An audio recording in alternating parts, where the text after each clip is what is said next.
কিরে নাতি, অত মন খারাপ করে বসি কেন রে? কি আর বলবো দাদু, ফোনটাও ভেঙে গেল, কাছে পয়সা করেও কিছু নেই, মাথায় আমার কাজ করছে না, প্রচুর টেনশন আর চাপের মধ্যে আছে। মন ভেঙে গিয়েছে তত চিন্তার কি আছে?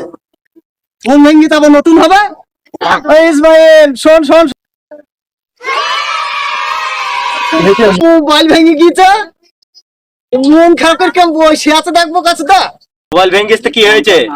2-3 হাজার টাকায় মোবাইল হবে নতুন আবার। বল দেখি রে ভাই।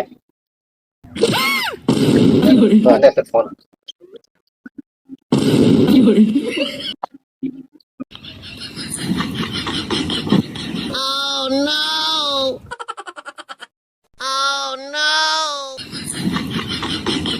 ये मार मार उसका खोपड़ी तोड़ साले का मार हाथ तोड़